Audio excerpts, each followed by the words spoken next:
عن عبداللہ ابن عمرو ابن العاص ان رسول اللہ صلی اللہ علیہ وسلم قال البسوا فی غیر مخیلۃ ولا صرف ان اللہ یحب ان ترى نعمتہ علی عبدہ۔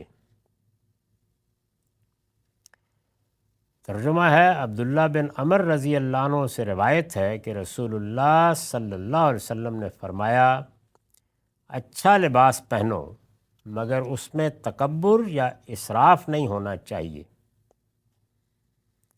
اس لیے کہ اللہ اس بات کو پسند کرتا ہے کہ اس نے جو نعمت اپنے بندے کو دی ہے وہ اس پر نظر بھی آئے۔ یہ مسند احمد کی روایت ہے اور رقم ہے 6708۔ دنیا میں مذہب اور مذہبی روایت انسانی تہذیب پیدا کرتی ہے، اور جو تصورات انسان کسی مذہب سے یا نظریے سے اخذ کرتا ہے ان کے اطلاقی مقاصد بعض اوقات خود بھی متعین کرتا ہے۔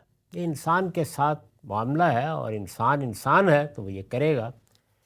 چنانچہ جو دنیا میں بہت سی چیزیں ہیں جن کو ہم رذائل سے تعبیر کرتے ہیں، یعنی اخلاقی لحاظ سے ناپسندیدہ سمجھتے ہیں یا اس قابل نہیں سمجھتے کہ کوئی شریف النفس آدمی ان کو اختیار کرے، اخلاق کے فضائل اور رذائل کا انسان شعور رکھتا ہے، تو بہت سی چیزیں ہیں جن کو رذائل میں سمجھا جاتا ہے۔ ان میں بغض ہے، کینہ ہے، کسی کو نقصان پہنچانے کے داعیات ہیں، اسی طرح تکبر اور بڑائی اور دون کی لینا ہے، اس طرح کی چیزیں ہیں یہ سب۔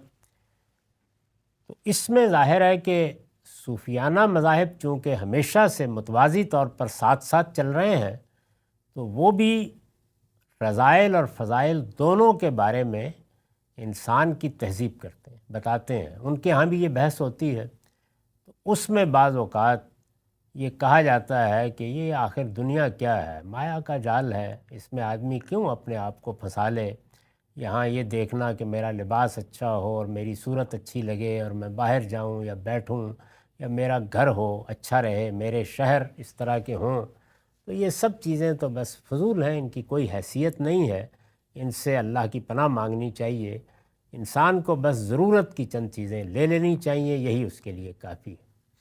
چنانچہ یہ معلوم ہے کہ ہمارے ہاں جو بہت بڑے بڑے اہل علم اس سے متاثر ہوئے ہیں، انہوں نے یہی تصور فضائل و رذائل اخلاق کا پیش کیا ہے، اور اس پر بہت سی چیزیں لکھی ہیں۔ اگر آپ اس طرح کی کتابیں ہمارے ہاں لکھی گئیں، جیسے قوت القلوب ہے، جیسے احیاء العلوم ہے، کیمیائے سعادت ہے، کشف المحجوب ہے، آپ ان کا مطالعہ کریں گے تو یہی چیز سامنے آئے گی۔ تو رسول اللہ صلی اللہ علیہ وسلم جب اللہ کا دین لے کر آئے ہیں، اور اللہ کا دین بالکل مختلف تصور پیش کرتا ہے، اس میں یہ صورتحال نہیں ہے۔ وہاں انسان پورے کے پورے انسان کو جس طرح دنیا میں زندگی بسر کرنی ہے، اس کے تمام داعیات کا لحاظ کر کے اس کو تقویٰ سکھایا گیا ہے۔ وہاں نوعیت یہ ہے، بالکل ہی مختلف۔ چنانچہ یہ معلوم ہے کہ سورہ اعراف میں اللہ تعالیٰ نے بہت سخت لب و لہجے میں یہ کہا ہے کہ یہ کون لوگ ہیں کہ جو میری حلال کی ہوئی چیزوں کو حرام ٹھہرانے کی جسارت کرتے ہیں۔ تو آپ لباس پہنتے ہیں، آپ اپنے گھروں کی تزئین کرتے ہیں، شہروں کی تزئین کرتے ہیں، اسی طرح سے کلام کی تزئین جس سے فنون لطیفہ وجود میں آتے ہیں، یہ سب زینت کی چیزیں ہیں، اور ہمارے دین میں معاملات کو ضرورت تک محدود نہیں کیا گیا، بلکہ زینت کو بھی یہ حیثیت دی ہے، اور یہ کہا ہے کہ انسان کو اللہ تعالیٰ نے جس طرح ایک حصہ اخلاقی دیا ہے، اسی طرح انسان کو حصے جمالیات دی۔ اس کا ظہور بھی اس کے انتخاب میں ہوتا ہے، اس کے رہن سہن میں ہوتا ہے، اور اس کے تمام دوسرے معاملات میں ہوتا ہے۔ تو فنون لطیفہ اسی سے وجود میں آئے ہیں۔ یہ دنیا میں تزئین کی چیزیں ایجاد کرتے ہیں، اسی داعیے کے تحت کرتے ہیں۔ البتہ جو چیز نہیں ہونی چاہیے وہ کیا ہے؟ وہ یہ کہ انسان دوسروں کے سامنے متکبر بن کے کھڑا ہو جائے، یعنی وہ اپنی دولت کو یا اپنی حصے جمالیات کے اس اظہار کو یہاں تک نہ رہنے دے، بلکہ اس سے آگے بڑھ کر دوسروں پر دھونس جمانے کا ذریعہ بنائے، ان کو حقیر سمجھے اور اس کی بنیاد پر اپنے آپ کو بڑی چیز سمجھنے لگ جائے، تو یہ تکبر ہے۔ رسول اللہ صلی اللہ علیہ وسلم سے ایک دوسرے موقع کے اوپر یہی پوچھا گیا، کسی شخص نے یہ کہا کہ میں اچھا لباس پہننا چاہتا ہوں، میں چاہتا ہوں میرے جوتے اچھے ہوں، تو کیا یہ تکبر ہے؟ آپ نے فرمایا کہ نہیں، یہ تکبر نہیں ہے، تکبر تو یہ ہے کہ تم حق سامنے آئے اور اس کے مقابلے میں ضد اختیار کر لو اور دوسروں کو حقیر سمجھو۔ تو یہ اسی ذیل کی باتیں ہیں جن میں سے بعض روایتیں ہم پڑھیں گے، یہ بھی وہی ہے۔ البسوا فی غیر مخیلۃ ولا صرف، یعنی اچھا لباس پہنو۔ یہاں پر یہ جو لفظ آیا ہے تو یہ خاص محل میں آیا ہے، تو اس کے اندر اچھا لباس پہنو۔ لباس پہننا، لباس کا انتخاب کرنا، اچھے لباس کا انتخاب کرنا، یہ خوش ذوقی کی علامت ہے، پہنو، مگر تکبر یا اسراف نہیں ہونا چاہیے۔ یعنی جس چیز سے بچنا ہے وہ یہ ہے کہ یہ دوسروں کو دکھانے کے لیے اور اپنی دولت کا اثر ڈالنے کے لیے اور نمائش کرنے کے لیے اور دوسروں کو حقیر سمجھتے ہوئے نہیں ہونا چاہیے۔ تو دونوں چیزیں بیان کر دی، غیر مخیلۃ ولا صرف، نہ اس میں اسراف ہو۔ اسراف کا مطلب کیا ہے کہ بات ضرورت سے بھی آگے بڑھ گئی اور حصے جمالیات کی تسکین سے بھی آگے بڑھ گئی، تو اب یہ اسراف ہے۔ اور اس میں جو داعیہ ہے وہ یہ ہے کہ میں لوگوں کو دکھاؤں کہ میرے پاس کتنی دولت ہے اور کتنا مال ہے اور میری کیا حیثیت ہے، اور جب وہ لوگ مجھ سے ملیں تو میں ان کے شرف اور ان کی انسانیت کی تکریم کی بجائے ان کو تحقیر کا ہدف بنا لوں۔ تو فرمایا کہ یہ نہیں ہونا چاہیے، اور یہ کہا کہ یہ بات کہ اچھا لباس پہننے کا داعیہ انسان میں پیدا ہوتا ہے۔ آگے دیکھیے کیا خوبصورت جملہ ہے اللہ کے پیغمبر کا، اس لیے کہ اللہ اس بات کو پسند کرتا ہے، ان اللہ یحب ان ترا نعمتہ علی عبدہ، وہ اپنے بندے کو دولت دیتا ہے، نعمتیں دیتا ہے، تو وہ پسند کرتا ہے اس بات کو، جو نعمت اس نے اپنے بندے کو دی ہے وہ اس پر نظر بھی آئے، وہ اس بات کو پسند کرتا ہے۔ تو اس لیے یہ زندگی بسر کرو، البتہ تکبر اور اسراف کو قریب نہ آنے دو۔